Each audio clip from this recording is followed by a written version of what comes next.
इस वीडियो में हम लॉर्ड ऑफ द मिस्ट्रीज के चैप्टर 491 से 496 कवर करेंगे और इसी वीडियो के साथ एलओटीएम के वॉल्यूम 4 अनडाइंग खत्म हो जाएगा। इन कुछ चैप्टर में आपको एक्शन और भरपूर इमोशंस देखने को मिलेंगे। ये 6 चैप्टर में एलओटीएम नॉवल का एक बहुत बड़ा आर्क खत्म हो जाएगा। अब तक एलओटीएम में जितना कुछ भी हुआ है उन सभी का ये एक एंडिंग है। ये चैप्टर्स मेरे पर्सनल फेवरेट हैं, तो मैंने कोशिश की है कि इन चैप्टर्स को अच्छे से बनाऊं जिससे आपको कहानी और इमोशंस अच्छे से समझ आ सके। आप इस वीडियो को जरूर पूरा देखें क्योंकि इसमें क्लाइन का लॉन्ग रिवेंज और उसका एक साधारण इंसान से डेमीगॉड बनने की जर्नी का क्लाइमैक्स होगा। चलो इसके साथ chapter 941 development that adheres to logic को शुरू करते हैं। जैसे ही एंडरसन ने उस अधेड़ उम्र के पादरी को देखा, वो एक पल के लिए सुन्न हो गया। अचानक उसके दिमाग में लगी हुई कुछ अदृश्य बेड़ियां टूट गई और यादों के अनगिनत टुकड़े एक बैरियर को तोड़ते हुए बाहर आ गए। ऐसा लगा जैसे लंबे समय से दबी हुई भावनाएं एकदम से फूट पड़ी हों। उसे पिछले 2 महीनों में हुई सारी घटनाएं याद आ गईं। उसे वो मिशन याद आ गया जो डेमीगॉड ने उसे दिया था। एंडरसन हुड, जिसे स्ट्रॉन्गेस्ट हंटर कहा जाता है, उसे पिछले चैप्टर्स में एक रहस्यमय संगठन ने पकड़ा था और उसकी यादों के साथ छेड़छाड़ की थी ताकि वो बिना जाने उनके प्लान का हिस्सा बन सके। बेयम में वो अपने दिमाग में आए विचारों का पालन करते हुए उस डेमीगॉड से मिला था। फिर उसे एक गुप्त स्थान पर ले जाया गया। वहां वो इस पादरी से मिला था। उसे एक प्राचीन ताबूत में लेटने के लिए मजबूर किया गया था जहां अजीबोगरीब खून और बियॉन्डर इंग्रेडिएंट्स उसके शरीर में डाल दिए गए थे। 1 महीने के इस भयानक इलाज के बाद उसके शरीर के अंदर एक गहरा लाल ककून बन गया। फिर उसकी यादें सील कर दी गईं और उसे वेस्ट बालम भेज दिया गया। उसे मानसिक रूप से ये निर्देश दिया गया था कि जब तक उसकी यादें वापस ना आ जाएं, तब तक वो वहां से नहीं जाएगा। इसका मतलब था कि डेमीगॉड का मिशन पूरा नहीं हुआ था, वो अभी भी चल रहा था। पहले जो कुछ भी हुआ था वो बस तैयारी थी। एंडरसन के दिमाग में दृश्य घूमने लगे, जब वो हारमोनिका बजा रहा था, जब वो डैनेट्स के साथ होटल में रुका था, जब उसने चर्च ऑफ नॉलेज से कुछ चार्म्स हासिल किए थे। इन सभी घटनाओं के दौरान ये साधारण सा दिखने वाला मासूम पादरी हमेशा उसके साथ मौजूद था। खाना खाते वक्त वो पास की टेबल पर था, होटल में वो बगल के कमरे में था, सड़क पर चलते वक्त वो ठीक उसके साथ चल रहा था और एंडरसन ने उस वक्त इस पर बिल्कुल भी ध्यान नहीं दिया था। डैनेट्स और आसपास के लोगों ने भी उसे नोटिस नहीं किया। ऐसा लग रहा था जैसे उन्होंने इस पादरी को कभी देखा नहीं था। एंडरसन की रीढ़ की हड्डी में सिहरन दौड़ गई। उसे लगा कि वो पागल हो जाएगा या अपना नियंत्रण खो देगा। दूसरी तरफ डैनेट्स, जो एंडरसन से थोड़ी दूरी पर था, उसने काले लबादे वाले पादरी इंस जैंगविल को देखा और फिर उस साधारण से पादरी को जो आंखें बंद करके प्रार्थना कर रहा था। इंस जैंगविल वही विलन है जिसने क्लेन के पहले कैप्टन डन स्मिथ को मारा था और जिसके पास 008 वो जादुई पंख है जो वास्तविकता को लिख सकता है। क्लेन लंबे समय से इसका पीछा कर रहा है। डैनेट्स ने तुरंत अपना सिर झुकाया और प्राचीन हर्मीज भाषा में धीरे से प्रार्थना की। द फूल, जो इस युग का नहीं है, ग्रे फॉग के ऊपर का रहस्यमयी राजक। कुछ दिन पहले डैनेट्स को मिस्टर फूल यानी क्लेन से आदेश मिला था कि वो एंडरसन के साथ रहे, इसलिए जैसे ही उसे गड़बड़ लगी उसने बिना सोचे प्रार्थना कर दी। उसने ग्रोसेल के बियॉन्डर कैरेक्टरिस्टिक्स से बना बॉक्सिंग ग्लव पहन रखा था ताकि वो तुरंत हमला कर सके। तभी इंस जैंगविल रुक गया। उसकी एक काली और एक खून से भरी आंख ने उस साधारण सफेद कपड़े पहने पादरी को देखा। इंस जैंगविल के दिमाग और मुंह से एक साथ एक क्रोधित आवाज निकली, एडम। वो साधारण पादरी और कोई नहीं बल्कि एडम है। एडम क्रिएटर का बेटा है और किंग ऑफ एंजल्स है। वो स्पेक्टेटर पाथवे का सबसे पावरफुल एंजल है जो लोगों के दिमाग और नसीब के साथ खेल सकता है। इससे पहले कि इंस जैंगविल अपनी बात पूरी कर पाता, एडम ने अपनी आंखें खोल दी। उसकी हल्के रंग की आंखें अब पूरी तरह से सुनहरी हो गईं। अचानक उनके चारों ओर काले पत्थर के खंभे खड़े हो गए और एक विशाल कैथेड्रल बन गया। इस गिरजाघर के खंभे और दीवारें अलग अलग प्रजातियों की हड्डियों से बनी थीं। वो हड्डियां इंस जैंगविल को घूर रही थीं। बीच में 100 मीटर ऊंचा एक क्रॉस था। ये एक लाशों का गिरजाघर था, लेकिन ये डरावना होने के बजाय बहुत ही पवित्र लग रहा था। वहां से गुजरने वाले लोग और शहर का चौकवार मैदान गायब हो गया था। वो सब इस गिरजाघर के बाहर रह गए थे। इंस जैंगविल के पास क्विल यानी 008 ने खुद ब खुद हवा में उड़कर उसके काले लबादे पर तेजी से लिखना शुरू कर दिया। एंडरसन हुड गेरमैन स्पैरो का दोस्त है। ओरोबोरस ने उस पर ध्यान दिया था और अज्ञात कारणों से उरोबोरस का यहाँ आना एक लॉजिक के हिसाब से सही है। यहाँ मैं आप सभी को बताना चाहूंगा कि 008 की ताकत है कि वो जो लिखता है वो सच हो जाता है, बशर्ते बात लॉजिकल हो। इन जैंगविल यहाँ बचने के लिए एक और पावरफुल एंजल उरोबोरस को कहानी में ला रहा है ताकि एडम का ध्यान बटे। जैसे ही 008 ने उरोबोरस के आने के बारे में लिखा, गिरजाघर की खिड़कियों से रोशनी अंदर आई और पंखों का ढेर बन गई। उन पंखों के नीचे चांदी के लंबे बाल वाला एक व्यक्ति प्रकट हुआ, टेल डिवॉरर उरोबोरस, जो फेट का किंग ऑफ एंजल्स है। उरोबोरस की आंखों में उस साधारण पादरी की छवि दिखाई दी। उसके पीछे एक विशाल सांप की छवि बनी जो अपनी ही पूंछ को खा रहा था। उरोबोरस के आते ही जो गिरजाघर बन रहा था वो वापस अस्तित्व और गैर अस्तित्व के बीच अटक गया। इस मौके का फायदा उठाते हुए इन जैंगविल ने वहां से भागने की कोशिश की। जैसे ही वो स्पिरिट वर्ल्ड में घुसने वाला था, उसने देखा कि 100 मीटर बड़ा क्रॉस ऊपर से नीचे गिरा। असीमित नौशनी फैल गई और उसने उरोबोरस और इन जैंगविल दोनों को डुबो दिया। होटल के अंदर क्लेन का नजरिया। क्लेन अपने होटल के कमरे में था, बोरियत का नाटक कर रहा था। अचानक वो उठा और खिड़की से बाहर देखा। बाहर का नजारा सामान्य लग रहा था, लेकिन उसने देखा कि एंडरसन और डैनिट्स अजीब तरह से प्रार्थना कर रहे हैं। बिना एक पल भी सोचे क्लेन ने उस प्लानिंग को फॉलो किया जो उसने ग्रे फॉग के ऊपर बनाई थी। उसने अपने एक कठपुतली यानी मैरिनेट विनर एंजो को कंट्रोल किया और उसे टेलीग्राफ ऑफिस भेजा। साथ ही क्लेन ने अपना हारमोनिका निकाला और उसे बजाया। हवा से रेनेट टिनकेरर यानी मिस मैसेंजर अपने 4 सिरों के साथ बाहर आईं। क्लेन ने एक तैयार चिट्ठी और सोने का सिक्का उन्हें दिया और कहा, लियोनार्ड के लिए, वे शायद आपकी रेंज से बाहर नहीं गए होंगे। क्लेन जो भी बोल रहा था और कर रहा था वो एक रोबोट या कठपुतली की तरह था। उसने ये सब पहले से सोच रखा था। क्लेन ऐसा इसलिए कर रहा है क्योंकि उसका सामना 008 और एडम से है। अगर क्लेन खुद सोचेगा या कोई नया प्लान बनाएगा तो 008 उसे महसूस कर लेगा और कहानी को बदल देगा। इसलिए क्लेन ने ग्रे फॉग के ऊपर, जहां 008 की शक्ति नहीं चलती, प्लान बनाया और अब बस उस प्लान को बिना सोचे लागू कर रहा है। डैनिट्स की प्रार्थना के जरिए क्लेन ने एंडरसन के पास उस साधारण पादरी को देख लिया था और तुरंत समझ गया कि ट्वाइलाइट हर्मिट ऑर्डर का मालिक एडम 008 को हासिल करने की साजिश कर रहा है। इसलिए क्लेन ने ग्रे फॉग के ऊपर दोबारा प्लान बनाया और अब वो हकीकत में एक कठपुतली की तरह काम कर रहा था। मिस मैसेंजर चिट्ठी लेकर चली गई। उधर एंजो यानी क्लेन की कठपुतली ने टेलीग्राफ ऑफिस में टेलीग्राम भेजा। वेस्ट बालम, नॉर्दर्न स्टेट, कुकावा, इन जैंगविल प्रकट हुआ है। ये मैसेज तेजी से चर्च ऑफ एवरनाइट के ठिकानों तक पहुंच गया। ईस्ट बालम, लियोनार्ड और डेली।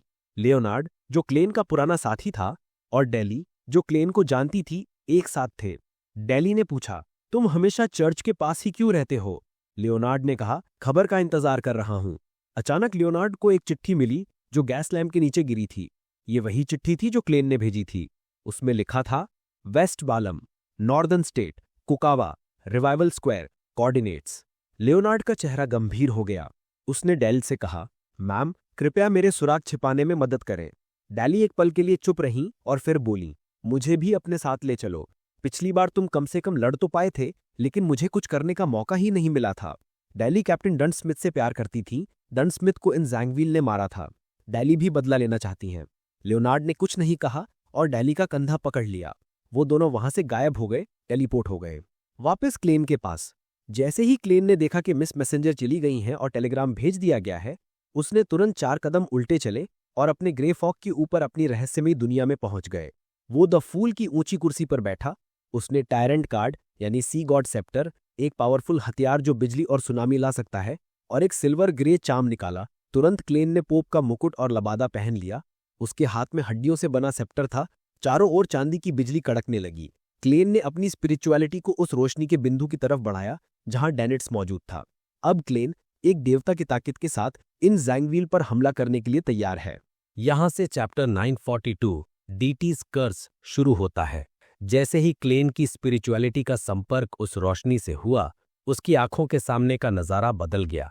डैनिट्स शैडो क्लोक का इस्तेमाल करके खुद को छिपाते हुए एक कोने में सर झुकाकर प्रार्थना कर रहा था। वो प्राचीन हर्मीज भाषा में द फूल का नाम जप रहा था। इसकी वजह से क्लेन को वहां का पूरा नजारा साफ दिखाई देने लगा और उसने तुरंत इन जैंगविल को खोजना शुरू कर दिया। ग्रे फॉग के जरिए देखने पर सब कुछ हकीकत से अलग दिख रहा था। चौकोर मैदान के बीचों बीच अचानक लाशों से बना गिरजाघर प्रकट हो गया था। अंदर अंधेरा था और कोई हलचल नहीं थी। मौके का फायदा उठाते हुए क्लेन ने डेनेट्स की प्रार्थना का जवाब दिया, यहां से निकल जाओ, छिपने के लिए कोई सुरक्षित जगह ढूंढ लेना। ये कहते हुए क्लेन ने, जो इस वक्त पोप का मुकुट और काला लबादा पहने हुए था, अपना बायां हाथ उठाया। उसके हाथ में मौजूद हड्डियों से बने सी गॉड सेप्टर के नीले रत्न चमकने लगे। वास्तविक दुनिया में रिवाइवल स्क्वायर में अचानक तेज और भयानक आवाजें गूंजने लगी। एक जबरदस्त आंधी आई जिससे वहां मौजूद लोग घबराकर भागने लगे। यहां तक कि एंडरसन, जो अब तक सुन्न खड़ा था, वो भी होश में आया और अपना पेट पकड़कर खतरे से बाहर भागने लगा। कुछ ही सेकंड्स में पूरा स्क्वायर खाली और शांत हो गया। तभी उस लाशों से बने गिरजाघर की खिड़की से एक आग की लपट दिखाई दी। ये लपट बड़ी होती गई और अचानक खिड़कियों के शीशे टूट गए। एक नीली सफेद रोशनी उल्कापिंड की तरह बाहर निकली। ये आग बिखर गई और वहां इन जेंगविल प्रकट हो गया। उसने वही काला पादरी का लबादा पहना हुआ था। उसकी एक आंख गहरी नीली थी और दूसरी खून की नसों से भरी हुई। जैसे ही ये नाइट वॉचर बाहर आया, उसने अपने हाथ में मौजूद क्विल 008 को कोसना शुरू कर दिया। अगर तुम जैसे बेवकूफ ने मेरी सलाह मानी होती तो ऐसा कभी नहीं होता। मुझे समझ नहीं आता कि तुम किस बात से डर रहे हो। अगर तुमने मुझे ट्रू क्रिएटर से प्रार्थना करने दी होती और मुझे रोज रिडेम्पशन वापस जाकर सरपेंट ओरोबोलस के साथ मिल जाने दिया होता तो हम जाल बिछा सकते थे। तब आज हम एडम का शिकार कर रहे होते, ना कि वो हमारा। इन जेंगविल के शरीर के अंदर एक दुष्ट आत्मा है। ये आत्मा 3 लोगों, सोरोन, आइनहॉर्न और मेडिसी रेड एंजल का मिश्रण है। वे आपस में लड़ते रहते हैं और इन जेंगविल से भी।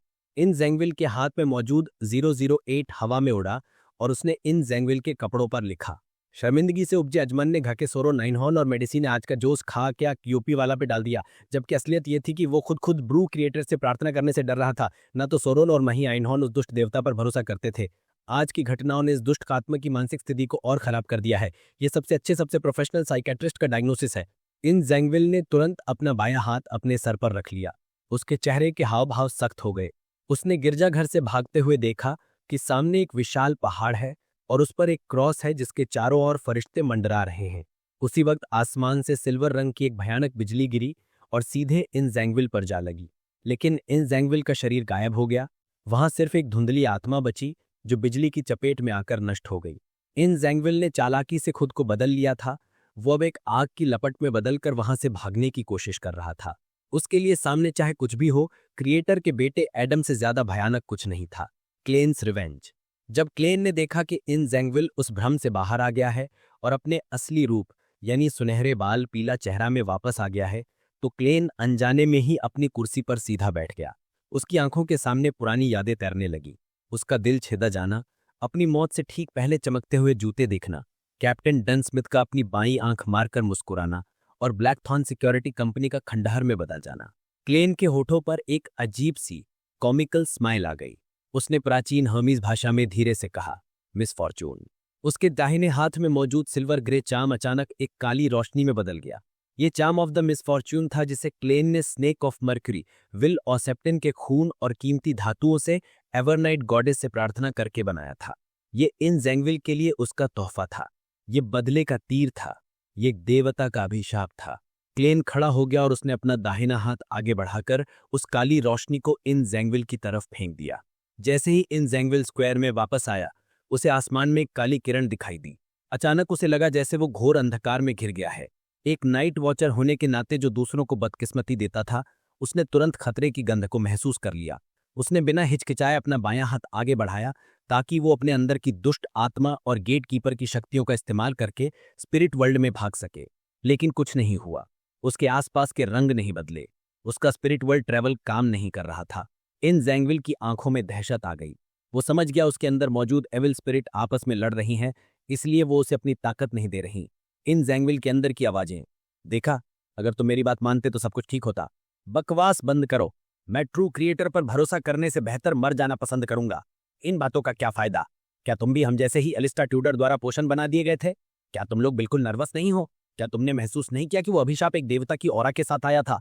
हम इससे बच नहीं सकते। हाँ, लड़ते रहो। मैं तुम सबके साथ मरने का इंतजार कर रहा हूं। इन जेंगविल का माथा गुस्से से तमतमा उठा।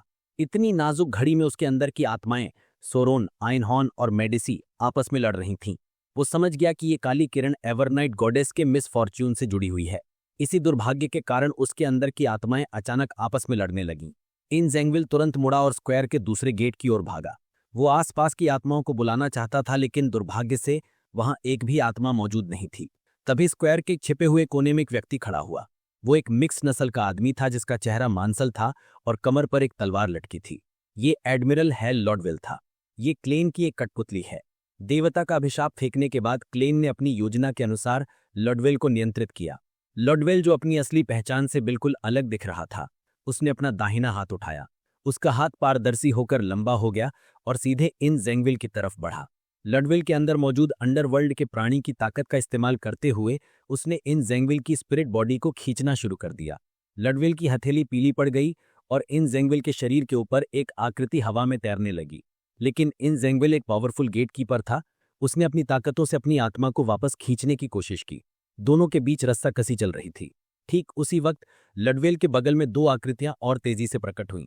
एक था काले बालों और हरी आंखों वाला लियोनार्ड, जिसके हाथ में पारदर्शी दस्ताना था, और दूसरी थी डेली सिमोन, जिसने नीला आई शेडो और ब्लश लगाया हुआ था।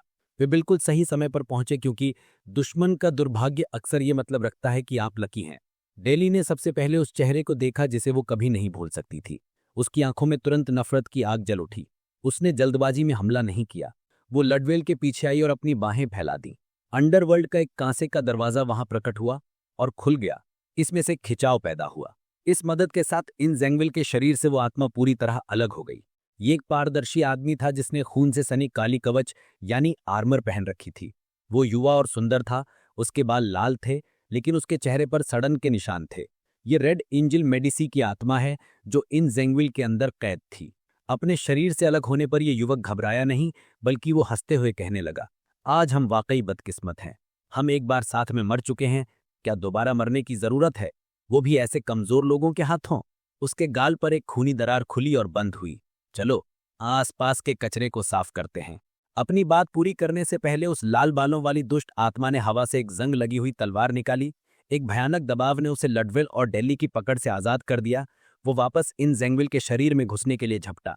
ठीक उसी वक्त एक कर्कश आवाज गूंजी। एडमिरल हेल लॉडवेल, जिसे क्लेन नियंत्रित कर रहा था, उसने प्राचीन हमीज भाषा में कहा, भाग्य। यहां से चैप्टर 943 द थर्ड एक्ट शुरू होता है। भाग्य, फेट। एक अजीब सी आवाज गूंजी। जहां एडमिरल हेल लॉडवेल और नाइट वॉचर इंस जेंगविल खड़े थे, वहां का नजारा ऐसा हो गया जैसे दो काले बादलों ने उन्हें ढक लिया हो। फेट साइफन चार्म, यह वही तावीज था जिसे क्लेन ने पहले ज़ोरोस्ट, लियोनार्ड के शरीर में रहने वाला एंजल के वर्म्स ऑफ टाइम का इस्तेमाल करके बनाया था। बताना चाहूंगा कि फेट साइफन किसी की किस्मत और स्थिति को दूसरे से बदलने की ताकत रखता है। क्लेन ने यह योजना 008 जादुई पंख से छिपाकर बनाई थी। क्लेन ने अपनी कठपुतली लॉडवेल को यह चाम दिया था। परिणाम स्वरूप जिस शरीर पर ईविल स्पिरिट का कब्जा था, वह इंस लैंगविल से बदलकर लॉडवेल हो गया। तुरंत ही लॉडवेल की आंखों में खून की नसें उभर आईं। रेड एंजल मेडिसी की आत्मा अब उसके अंदर समा चुकी थी। होटल के अंदर बैठा क्लेन बिना किसी हिचकिचाहट के अपनी कठपुतली को कंट्रोल कर रहा था। लॉडवेल ने अपने कपड़े फाड़े और अपने चेहरे को ढकने के लिए एक मास्क पहन लिया। उधर डेली सिमोन ने जब रेड एंजल की आवाज सुनी और लॉडवेल की हालत देखी, तो वह समझ गई कि क्या करना है। उसने अंडरवर्ल्ड का दरवाजा बंद करने के बजाय अपनी पूरी ताकत लगाकर उसे और चौड़ा कर दिया। दरवाजे के अंदर से खून से सनी भुजाएं, दांतों वाले चिपचिपे तंबू और अजीबोगरीब बेलें बाहर निकलीं और उन्होंने लॉडवेल को जकड़ लिया। लॉडवेल, जिसके अंदर अब रेड एंजल था, ने खुद मुड़कर उस रहस्यमय कान से दरवाजे की तरफ दौड़ लगा दी। अंडरवर्ल्ड की शक्तियों ने उसे खींच लिया। लॉडवेल ने छलांग लगाई और वह अंडरवर्ल्ड के अंदर चला गया। डेली ने तुरंत अपना हाथ पीछे खींच लिया। धड़ाम, वह दरवाजा भारी आवाज के साथ बंद हो गया। एडमिरल हेल लॉडवेल और उसके साथ रेड एंजल मेडिसी अब असली दुनिया से बाहर अंडरवर्ल्ड में कैद हो गए थे। क्लेन का मकसद रेड एंजल को इन जेंगविल से अलग करना था। एक डेमीगॉड से लड़ने के लिए उसे कमजोर करना जरूरी था। क्लेन ने अपनी एक कीमती कठपुतली और कई जादुई चीजों की कुर्बानी दी, लेकिन यह जरूरी था ताकि इंस जैंगविल अकेला पड़ जाए। हालांकि इंस जैंगविल को मिला देवता का अभिशाप अभी भी उस पर था, लेकिन फेट साइफन ने उसका कुछ असर कम कर दिया था। यह सब लियोनार्ड के लिए बिल्कुल अचानक से हुआ था, लेकिन वह एक अनुभवी रेड ग्लव था, इसलिए वह घबराया नहीं। उसने तुरंत इंस जैंगविल को देखा। उसकी आंखों में इंस जैंगविल की छवि, काला लबादा और एक धुंधली आंख देखते ही उसे अपना पुराना दर्द याद आ गया, कैप्टन और क्लेन की मौत का दर्द। लियोनार्ड ने अपना बायां हाथ, जिस पर पारदर्शी दस्ताना था, अपनी कनपट्टी पर रखा और दाहिने हाथ में फेट साइफन चाम को कसकर पकड़ लिया। उसने भारी आवाज में कहा, फेट। आसमान से चांदी की भयानक बिजली गिरी और उसने लियोनार्ड को ही अपनी चपेट में ले लिया। Lightning storm. यह ऐसा था जैसे लियोनार्ड ने खुद को गोली मार ली हो। वह आत्महत्या कर रहा था, लेकिन साथ ही फेट साइफन का इस्तेमाल करके यह कि उसकी मौत वाली किस्मत इंस जैंगविल को मिल जाए। यह बहुत ही हिम्मत वाला कदम था। लेकिन तभी जैसे ही बिजली चमकी, लियोनार्ड अचानक नींद से जागा। वह अभी भी अपनी जगह पर खड़ा था। उसने अपना हाथ भी नहीं उठाया था। जो कुछ भी उसने किया वह सिर्फ एक सपना था। इंस जैंगविल की गहरी नीली आंखों में अंधेरा घूम रहा था, जैसे वह कह रहा हो, तुम्हें कब लगा कि तुम सपना नहीं देख रहे। इंस जैंगविल के पास नाइटमेयर की ताकत है। उसने लियोनार्ड और डेली को एक सपने में फंसा दिया था ताकि वे हमला ना कर सकें। इंस जैंगविल ने तुरंत अपना जादुई पंख क्विल 008 उठाया और अपनी आस्तीन पर लिखा। इंस जैंगविल आज अपनी सबसे अच्छी हालत में था। वो अपने मिथिकल क्रिएचर रूप को नियंत्रित कर सकता था, इसलिए उसने अपनी पूरी ताकत का इस्तेमाल करके वहां से भागने का फैसला किया। जैसे ही उसने लिखा, इंस जैंगविल का शरीर बदलने लगा। उसकी आंखें काली स्याही जैसी हो गईं। उसके कपड़ों के नीचे से 4 बिना खाल वाली भुजाएं निकल आईं, जिन पर सफेद पंख थे। उसके दांत लंबे और नुकीले हो गए। देखते ही देखते वो नाइट वॉचर एक अजीबोगरीब राक्षस में बदल गया, जिसके 8 पैर और सफेद पंख थे। स्क्वायर में अचानक रात छा गई और सब कुछ गहरी नींद में जाने लगा। ठीक उसी वक्त जब डेली और लियोनार्ड नींद में जाने वाले थे, एक जोरदार गड़गड़ाहट हुई। चांदी की बिजली आसमान से गिरी और उसने इंस जैंगविल के राक्षस रूप को अपनी चपेट में ले लिया। रेड एंजल को हटाने के बाद क्लेन रुका नहीं था। उसने एक मशीन की तरह 4 कदम उल्टे चले और ग्रे फॉग के ऊपर पहुंच गया। पोप का लबादा पहने हुए उसने सी गॉड सेप्टर उठाया। ये नाटक का तीसरा अध्याय था। 008 की ताकत एडम ने कम कर दी थी। रेड एंजल को अंडरवर्ल्ड भेज दिया गया था। अब क्लेन को अपने सीक्वेंस 4 के रूप में अपनी ताकत दिखानी थी। क्लेन जानता था कि वो सीधे तौर पर एक डेमीगॉड से नहीं लड़ सकता, इसलिए उसका प्लान था ग्रे फॉग के ऊपर से सुरक्षित रहकर इंस जैंगविल पर बिजली गिराना और उसे तब तक रोके रखना जब तक चर्च के बड़े अधिकारी वहां पहुंच ना जाएं। क्लेन के मन में डर। उसे नहीं पता कि 008 अंत में क्या चाल चलेगा या एडम कितना शक्तिशाली है। वो बस एवरनाइट गॉडेस से प्रार्थना कर सकता था। धड़ाम। बिजली का जंगल आसमान से नीचे उतरा, लेकिन इंस जैंगविल के शरीर से अंधेरा निकला और उसने उस बिजली को निगल लिया। इंस जैंगविल अपने 8 पैरों का इस्तेमाल करके तेजी से भागने लगा। उसे समझ नहीं आ रहा था कि हमला कौन कर रहा है। वो गुस्से में इमारतों की तरफ भागा, लेकिन बिजली बार बार गिरती रही और उसे स्क्वायर के अंदर ही फंसाए रखा। डेली और लियोनार्ड अपनी नींद से जाग चुके थे। उन्होंने बिजली की रोशनी में देखा कि इंस जैंगविल एक राक्षस बन चुका है, मिथिकल क्रिएचर फॉर्म। वो जानते थे कि इसे सीधे देखने से वे पागल हो सकती हैं, इसलिए उन्होंने तुरंत अपनी आंखें बंद कर लीं और छिप गए। जब इंस जैंगविल को लगा कि वो भाग नहीं पा रहा है, तो उसने दौड़ते हुए फिर से 008 से अपने शरीर पर लिखा। इंस जैंगविल की हालत पर बहुत दया आई और उसने स्पिरिट वर्ल्ड के जरिए उसे निकालकर मदद करने का फैसला किया। अब देखना यह है कि क्या 008 की ये कहानी सच हो पाएगी या क्लीन इसे रोक पाएगा। यहां से चैप्टर 944 द 4th एक्ट शुरू होता है। रिवाइवल स्क्वायर पूरी तरह से क्षतिग्रस्त हो चुका था। वहां का माहौल अंधेरा और दुख भरा हो गया था, जिसे चांदी की चमकती बिजली भी दूर नहीं कर पा रही थी। डेली सिमोन ने महसूस किया कि स्पिरिट वर्ल्ड से कोई अनजान प्राणी आ रहा है। उसे एक बुरा एहसास हुआ, जैसे इंस जैंगविल इस मौके का फायदा उठाकर भागने वाला है और फिर कभी नहीं मिलेगा। उसे एक ऐसी ठंडक महसूस हुई जिसका वो विरोध नहीं कर सकती थी। बिल्कुल वैसी ही ठंडक जैसी उसने तब महसूस की थी जब वो पहली बार बियॉन्डर बनी थी। तब वो सिर्फ 19 साल की थी। एक हादसे में उसने अपने परिवार को खो दिया था और गलती से एक पोशन पी लिया था। वो एक कॉप्स कलेक्टर बन गई और उसे नाइट हॉक्स टीम में शामिल कर लिया गया। पोषण के असर और परिवार को खोने के गम ने उसे उदासी और कोल्ड पर्सनालिटी वाली औरत बना दिया था। वो अक्सर कब्रिस्तानों में सोती थी जिससे लोग उसे अजीब मानते थे और उससे दूर रहते थे। उसका दिल और आत्मा धीरे धीरे बर्फ की तरह ठंडे होते जा रहे थे। वो इस एहसास से डरती थी। वो एक इंसान की तरह जीना चाहती थी। इसीलिए उसने अपने रूप और शरीर का इस्तेमाल करके बॉयफ्रेंड्स बनाए ताकि किसी शरीर की गर्मी उसकी आत्मा को जमने से रोक सके। इस बनावटी और बिगड़ी हुई जिंदगी में उसने उस आदमी डैन स्मिथ से मिली। वो आदमी जो हमेशा उसकी बातें ध्यान से सुनता था। वो आदमी जो हमेशा मदद के लिए तैयार रहता था। वो आदमी जो उसके भद्दे मजाक पर शर्मिंदा हो जाता था लेकिन अपने साथियों की हर कमी को ईमानदारी से स्वीकार करता था। वो आदमी जो अपने गिरते बालों और दिल के दर्द को छिपाकर रखता था और खतरे के वक्त सबसे आगे खड़ा होता था। डेली बदल गई थी। उसने भारी मेकअप करना शुरू कर दिया ताकि वो बड़ी दिखे। उसने दूसरे मर्दों से मिलना बंद कर दिया लेकिन अपने भद्दे मजाक जारी रखे ताकि किसी को पता न चले कि वो बदल गई है। लेकिन उसने समय पर कुछ नहीं किया। वो उस आदमी को पूरी तरह सफल होते नहीं देख पाई। वो उसके साथ कभी डांस नहीं कर पाई। वो उसे अपने दिल की बात नहीं बता पाई। मैं गलत थी। मैंने समय रहते कुछ नहीं किया। आज मैं वो गलती दोबारा नहीं होने दूंगी। डेली के चेहरे पर दुख और मुस्कान एक साथ आ गई। उसने अपनी छिपी हुई जेब से एक छोटी धातु की बोतल निकाली, ढक्कन हटाया और अंदर का तरल गटक लिया। ये एक खतरनाक पोषण है जो उसे अस्थायी तौर पर बहुत ताकत देगा, लेकिन इसकी कीमत उसकी जान या लूजिंग कंट्रोल के रूप में चुकानी होगी। उसका नीला आई शैडो चमकने लगा। उसकी त्वचा पारदर्शी होने लगी। उसने प्राचीन हर्मीज भाषा में मंत्र पढ़ा।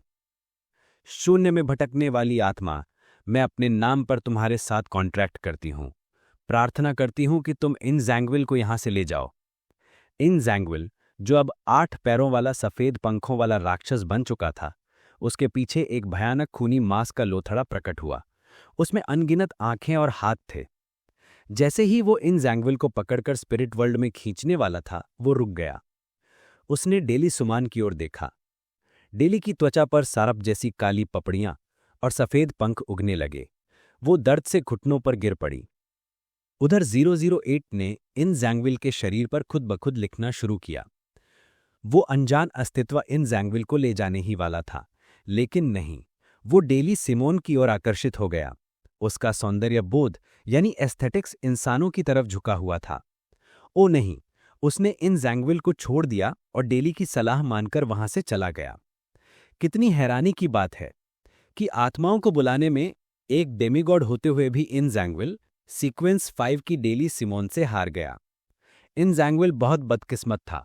उसके साथ लगभग शून्य संभावना वाली घटना हुई। क्लेन के डेइटीज कर्ज के कारण इन जैंगविल की किस्मत इतनी बुरी है कि 008 भी उसे बचाने के लिए संघर्ष कर रहा है। पंख ने फिर लिखा। एक और अनजान अस्तित्व आकर्षित होकर असली दुनिया में आने की कोशिश कर रहा था। अचानक पंख रुका और फिर लिखा। वह आ रहा है? नहीं, वो रिनेट टिंकर थीं। रिनेट ने आसपास की सभी आत्माओं को भगा दिया। उन्होंने इंस जैंगविल को एक नज़र देखा और फिर अपनी गश्त जारी रखते हुए चली गईं। इन जैंगविल बहुत बदकिस्मत है, बहुत ज्यादा बदकिस्मत। बूम! चांदी की एक मोटी बिजली उस 8 पैरों वाले राक्षस पर गिरी। इंस जैंगविल हवा में उड़ गया और एक अमानवीय चीख निकाली। उसकी काली आंखों में खून जैसी लाल रोशनी फैल गई। वह पागलपन और क्रूरता से भर गया। 008 ने लिखा। इंस जैंगविल अब अपनी भावनाओं को नियंत्रित नहीं कर पा रहा था। उसने अपना विवेक खो दिया। एक भयानक चीख के साथ अंधेरा छा गया और डेली और लियोनार्ड फिर से सपने में खिंचने लगे, लेकिन बिजली की गड़गड़ाहट ने उन्हें जगा दिया। इंस जैंगविल अब भागने की कोशिश नहीं कर रहा था। वो डेली सिमोन की ओर लपका, जो अपना नियंत्रण खोने की कगार पर थी। वह उस नाइट हॉक को चीर देना चाहता था जिसने उसका रास्ता रोका। Boom boom! बिजली गिरती रही और उसे रोकती रही, लेकिन धीरे धीरे इन जैंगविल को एहसास हुआ बिजली गिरने की रफ्तार कम हो रही है। बिजली गिराने वाला व्यक्ति क्लेन अपनी सीमा तक पहुंच चुका था। उसकी स्पिरिचुअलिटी खत्म हो रही थी। इंस जैंगविल के चेहरे पर एक क्रूर मुस्कान आ गई। वो प्राचीन फेसाग भाषा में बड़बड़ाया, तुम सब मरोगे। वो भागना भूल गया था, अब बस वो मारना चाहता था। तुम सब मरोगे। लियोनार्ड मिचेल यह सुनकर भी कुछ नहीं कर पा रहा था। वह अपनी आंखें तक नहीं खोल पा रहा था। उसे लगा जैसे वो वापस टिंगेन शहर में आ गया है, ब्लैकथॉर्न सिक्योरिटी कंपनी के उस दिन में जब वह मैगोस से लड़ रहे थे। वह वापस उसी लाचारी में था। तब वह कैप्टन और क्लेन की मदद करना चाहता था, लेकिन अपनी कमजोरी की वजह से वह बेहोश हो गया था। जब वो जागा तो उसने सिर्फ 2 लाशें देखी थीं। उसे अपनी पुरानी लापरवाह जिंदगी से नफरत हो रही थी।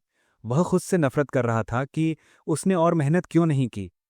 उसने अपनी मुट्ठियां भींच ली और मन में चिल्लाया, ओल्ड मैन, ओल्ड मैन।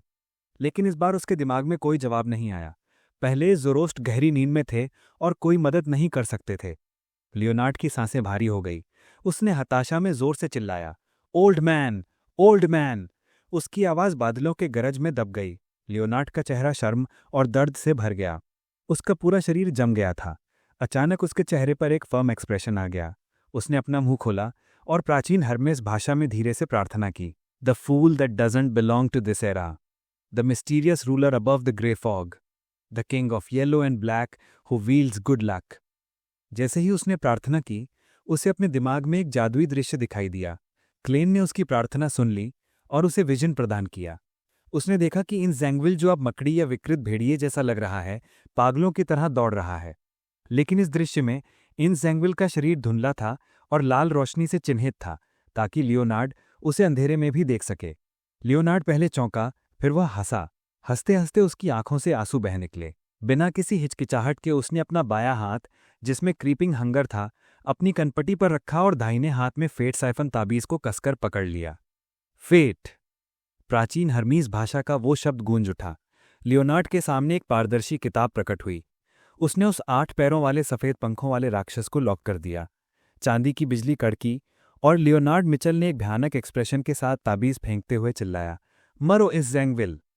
वह यह बात बहुत बहुत लंबे समय से कहना चाहता था। उसने अपने दिमाग में इस दृश्य को न जाने कितनी बार दोहराया था। यहां से चैप्टर 945 द स्टोरीज एंडिंग शुरू होता है। जैसे ही फेट साइफन ताबीज लियोनार्ड के हाथ से निकला, वो हवा में गायब हो गया। उसी पल लियोनार्ड को लगा जैसे उसका शरीर सुन्न हो गया है, जैसे बिजली उसे राख कर देगी। लेकिन उसे कोई दर्द महसूस नहीं हुआ। इसके बजाय एक भयानक बिजली गिरी, लेकिन उसने लियोनार्ड को नहीं मारा, उसने जमीन को चकनाचूर कर दिया। क्लेन ने अपनी बची हुई ताकत का इस्तेमाल करके उस लाइटनिंग स्टॉर्म की दिशा बदल दी जो लियोनार्ड पर गिरने वाला था, और उसे सीधे इंस जैंगविल की तरफ मोड़ दिया। आह! एक चीख गूंजी। इंस जैंगविल, जो अंधेरे से घिरा हुआ था, उस चांदी की बिजली के तूफान में फंस गया।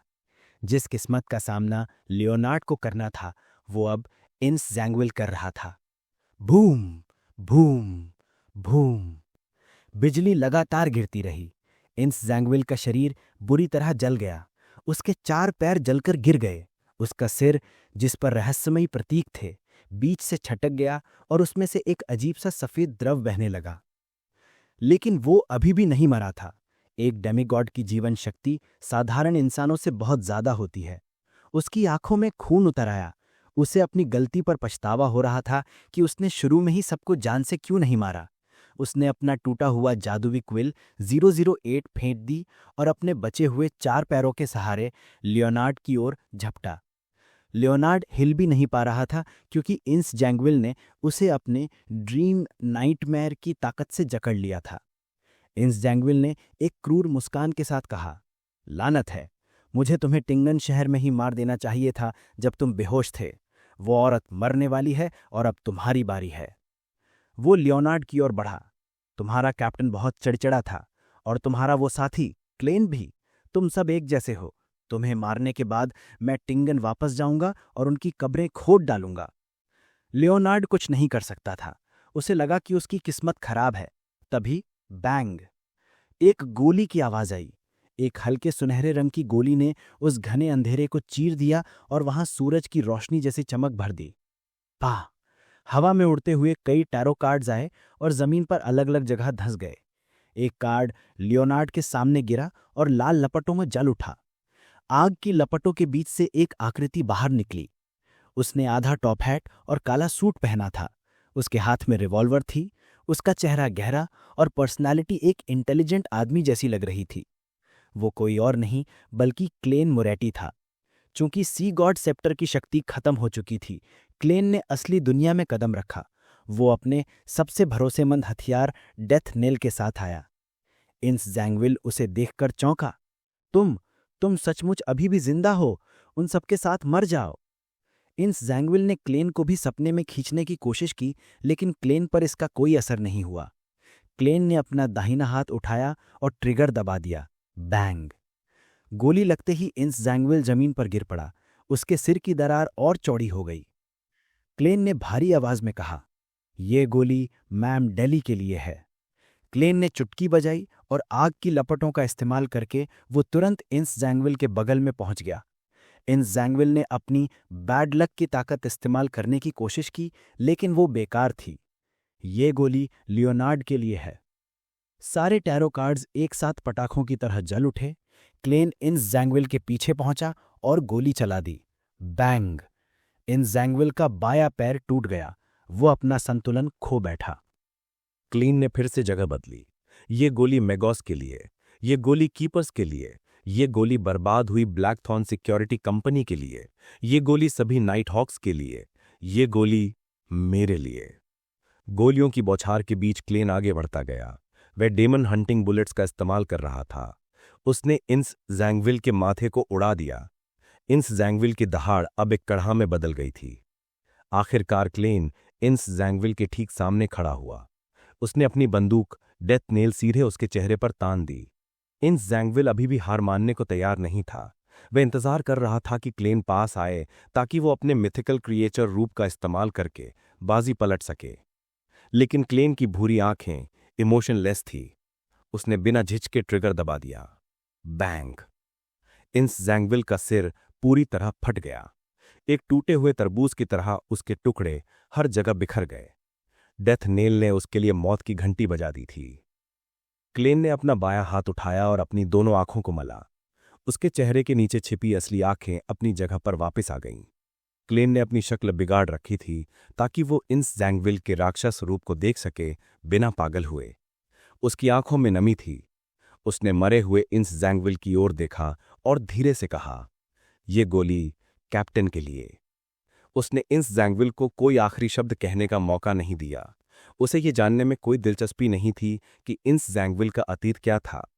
उसने अपनी जेब से आखिरी बचा हुआ टैरो कार्ड निकाला और उसे इंस जैंगविल की लाश पर फेंक दिया। ये द स्टार कार्ड था, यानी लियोनार्ड का कार्ड। तभी वहां पर एक और व्यक्ति प्रकट हुआ। उसने झुककर वो काला पड़ा हुआ जादुई क्विल 008 उठा लिया। वह साधारण सा दिखने वाला पादरी था जिसके गले में चांदी का क्रॉस था। ये एडम था, किंग ऑफ एंजल्स। एडम ने क्लेन की ओर देखा और एक सिंपल सी मुस्कान के साथ कहा, "दुर्भाग्य से मैं उस सांप ओडोबोडोस को रोक नहीं पाया।" उसने अपने हाथ में पंख और जमीन पर पड़े टैरो कार्ड को देखा और कहा, "किस्मत जो देती है उसकी कीमत हमेशा चुकानी पड़ती है ना?" यह कहकर वो वहां से गायब हो गया। जाते जाते उसके शब्द किसी गीत की तरह गूंजे। एक स्पेक्टेटर की गवाही के तहत क्लेन मोरेटी ने एक शानदार प्रदर्शन पूरा किया, एक जादुई हत्या का निर्देशन किया। इसके साथ ही उसने अपना पोर्शन पचा लिया। क्लेन ने अपनी जीत का जश्न नहीं मनाया। वह तुरंत डेली सिमोन के पास पहुंचा। वह नियंत्रण खोने की कगार पर थी। उसके शरीर पर सफेद पंख और काली पपड़ियां उग रही थी।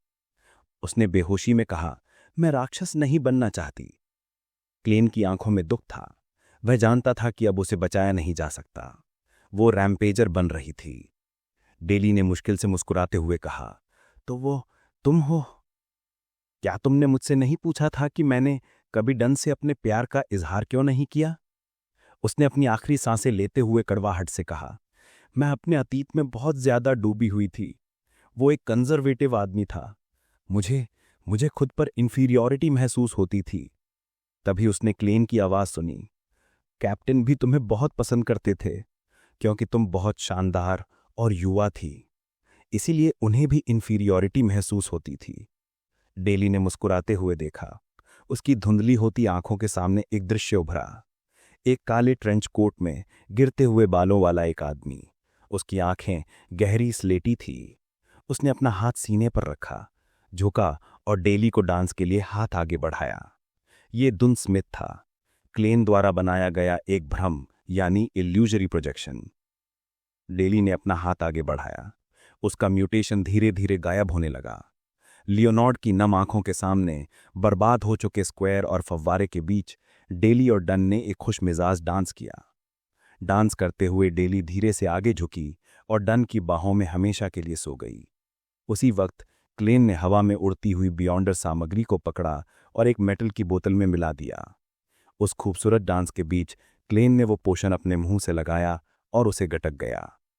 क्लेन अब सीक्वेंस 4 बिजारो सॉर्सरर बनने की ओर बढ़ रहा है। ये रहा चैप्टर 946 अ बिस्टोमेंट और अ कर्स। ये चैप्टर बहुत महत्वपूर्ण है क्योंकि इसमें क्लीन एक डेमीगॉड बनता है और ग्रे फॉग के सबसे बड़े रहस्य का खुलासा होता है। बर्फ जैसा ठंडा पोषण उसके गले से नीचे उतरा और क्लीन की आत्मा तक को सुन्न कर दिया। उसने डांस करना बंद कर दिया था। उसे ऐसा महसूस हुआ जैसे उसका दिमाग हवा में ऊपर उठ गया है और वो नीचे बर्बाद हो चुके रिवाइवल स्क्वायर और कुकावा शहर को देख रहा है। अचानक उसे एक अजीब सा एहसास हुआ। नीचे मौजूद सभी लोग उससे अदृश्य धागों से जुड़े हुए लग रहे थे। वो उनकी खुशी, गुस्सा या दुख को नियंत्रित कर सकता था। क्लेन समझ गया कि ये एक डायरेक्टर का नजरिया है। वो सभी को कठपुतलियों या अभिनेताओं की तरह देख रहा था। उसने तुरंत अपनी भावनाओं को अलग किया और सब कुछ एक ठंडे अलग थलग नजरिए से देखने लगा ताकि वो इस नाटक से खुद प्रभावित न हो। जैसे ही उसका मन शांत हुआ, पोषण की शक्ति उसके पूरे शरीर में एक तेज जाली की तरह फैल गई। अचानक क्लेन को लगा कि उसकी आत्मा और शरीर के अनगिनत टुकड़े हो रहे हैं। वो अब इसे रोक नहीं सका और उसकी आत्मा से एक चीख निकली, नहीं। उसके विचार बिखर गए और मांस के अलग अलग टुकड़ों में मिल गए। हर टुकड़े की अपनी चेतना थी। दर्द भरा क्लेन, घमंडी क्लेन, ठंडा क्लेन, कोमल क्लेन, शर्लॉक मोरियार्टी, गहरमन स्पैरो और ड्वेन डेंटस। उसका पूरा शरीर जैसे एक पीसने वाली मशीन में डाल दिया गया हो। थोड़ी दूर खड़ा लियोन्ड, जिसकी आंखों से आंसू बह रहे थे, उसने देखा कि कैप्टन डन वापस क्लेन मोरेटी में बदल गया। लेकिन इसके बाद जो उसने देखा वो भयानक था। क्लेन के चेहरे, गर्दन और हाथों से पीली नसें बाहर निकलने लगी और पारदर्शी पीड़ों में बदल गई। उसके कपड़ों के नीचे भी कुछ रेंगता हुआ महसूस हो रहा था। लियोन्ड को लगा कि अगले ही पल क्लेन कीड़ों के ढेर में बदलकर बिखर जाएगा। वो इतना डर गया कि उसने अपनी आंखें बंद कर लीं। ये सीयर पाथवे के डेमीगॉड का मिथिकल क्रीचर रूप है, वर्म्स ऑफ स्पिरिट। अगर क्लेन अपना नियंत्रण खो देता तो वो एक राक्षस बन जाता। क्लेन के बिखरते हुए अस्तित्व को एक एंकर की जरूरत थी। उसे अपनी पहचान याद करनी थी। मैं कौन हूं? पृथ्वी का एक व्यक्ति, एक नाइट हॉक, एक ऐसा व्यक्ति जो डरता है लेकिन सब कुछ सैक्रिफाइस की हिम्मत रखता है। एक प्रोटेक्टर और एक दुखी इंसान। उसने अपनी नई सोच, कोल्डनेस, कामनेस और स्पेक्टेटिंग को इकट्ठा किया। वो जानता था कि यही गॉडहुड है। इस समय उसे समझ आया कि एडवांसमेंट रिचुअल का असली मकसद क्या था, एंकर। बिजारो सॉर्सरर को अपनी मानवता बचाए रखने के लिए एंकर की जरूरत होती है और अनगिनत दर्शकों के सामने एक महान प्रदर्शन करना ही वो एंकर था। भले ही वहां दर्शक कम थे, लेकिन एडम जैसा किंग ऑफ एंजल्स हजारों दर्शकों के बराबर था। धीरे धीरे क्लेन के शरीर पर रेंगते हुए पारदर्शी कीड़े वापस अंदर चले गए। वो फिर से काले बालों और भूरी आंखों वाला क्लेन मोरेटी बन गया। क्लेन ने डेली सिमोन को देखा, जो अब ठंडी हो चुकी थी। उसने उसे गोद में उठाया और लियोन के पास ले जाकर जमीन पर लिटा दिया। डेली अब सामान्य दिख रही थी। उसके चेहरे पर कोई पंख या पपड़ियां नहीं थीं। वो ऐसे मुस्कुरा रही थी जैसे कोई बहुत मीठा सपना देख रही हो। क्लेन ने लियोन से भारी आवाज में कहा, वो देवी के साम्राज्य में लौट गई हैं, ठीक वैसे ही जैसे कैप्टन। क्लेन ने डेली को मरते समय एक कठपुतली में बदल दिया था ताकि उसका म्यूटेशन राक्षस बनना रुक जाए और वो एक इंसान के रूप में मर सके। लियोनार्ड के चेहरे पर आंसू थे। उसने जबरदस्ती मुस्कुराने की कोशिश की। क्लेन ने अपनी छाती पर 4 बार टैप किया और कहा, उनके लिए ये सबसे बुरा आउटकम नहीं है। वो एक इंसान के रूप में अपने भगवान और कैप्टन के पास गई हैं। वो मॉन्स्टर नहीं बनी। क्लेन ने लियोनार्ड से कहा, मैम डेली को वापस ले जाओ, रिपोर्ट करना कि वो इंस जैंगविल के हमले से मारी गई और उन्होंने जैंगविल मारने में अहम भूमिका निभाई। लियोनार्ड ने जवाब दिया, चिंता मत करो, कोई तुम्हारी जांच नहीं करेगा। क्लेन ने अपनी टोपी उतारकर झुककर विदाई दी। वो इंस जैंगविल की लाश के पास गया और वहां से रेड प्रीस्ट कार्ड उठाया, जिस पर रोजेल गुस्ताव का चेहरा बना था। लियोनार्ड के होंठ कांपे और उसने अचानक पूछा, क्या क्या तुम चर्च वापस नहीं लौट रहे? क्लेन नहीं मुड़ा। उसने अपनी टोपी पहनी और स्क्वायर से बाहर जाने लगा। कुछ कदम चलने के बाद वो रुका और पीठ किए हुए ही जवाब दिया, मैं अब वापस नहीं लौट सकता। I can't return any more. Leonard सन्न रह गया। वो परिचित आकृति धीरे धीरे दूर होती गई और गायब हो गई। कुछ देर बाद एवरनाइट चर्च की एक हाई लेवल अधिकारी, संभवतः एरियाना, वहां पहुंची। उसने देखा कि इंस जैंगविल की लाश पर एक टैरो कार्ड पड़ा है, द स्टार। इसके बाद सीन चेंज होता है। क्लेन ग्रे फॉक के ऊपर अपनी सीट पर बैठा। अब वो एक सीक्वेंस 4 बिजारो सॉर्सरर था। उसे अपनी नई शक्तियों का आभास हुआ। वो अपने किसी भी कठपुतली मैरियोनेट के साथ अपनी जगह बदल सकता है। जब तक उसकी एक भी कठपुतली जिंदा है, वो नहीं मरेगा। वो अब 150 मीटर की दूरी से 3 सेकंड में किसी के स्पिरिट थ्रेड्स को नियंत्रित कर सकता है। अपनी स्थिति जांचने के बाद क्लेन उस रोशनी की सीढ़ी की तरफ बढ़ा जो आसमान की ओर जाती थी। अब वो एक डेमीगॉड होने के नाते आगे बढ़ सकता था। 1 कदम, 2 कदम, 3 कदम। वो सीढ़ियों के अंत तक पहुंचा और ग्रे बादलों के ऊपर कदम रखा। वहां उसे एक अजीब सा नजारा दिखा। रोशनी का एक दरवाजा था जिसके ऊपर से काले धागे लटक रहे थे। इन धागों से पारदर्शी कोकून्स लटके हुए थे। ये कोकून धीरे धीरे हिल रहे थे और इनके अंदर अलग अलग आत्माएं थीं। क्लेन ने गौर से देखा। वे लोग अलग अलग नस्ल के थे, अश्वेत, एशियाई, कॉकेशियन। कुछ ने जीन्स पहन रखी थी, कुछ के हाथ में मोबाइल फोन थे। उन सभी के अंदर जीवन का ऑरा था, लेकिन उनकी आंखें बंद थीं। क्लेन की नज़र जम गई। उसे लगा जैसे वो वापस आधुनिक पृथ्वी पर आ गया है। फिर उसने देखा कि 3 कोकून खुले हुए थे। वे खाली थे और हवा में झूल रहे थे। मैं आपको बताना चाहूंगा कि ये कोकून्स ट्रांसमाइग्रेटर्स के हैं। 3 खुले कोकून का मतलब है number 1 Roselle Gustav, number 2 Klein Moretti और नंबर 3 कोई और जो पहले आ चुका है। क्लेन ने सिर उठाया और खामोशी से इस दृश्य को देखता रहा। वीडियो अच्छी लगी हो तो लाइक करें और चैनल को सब्सक्राइब जरूर करें।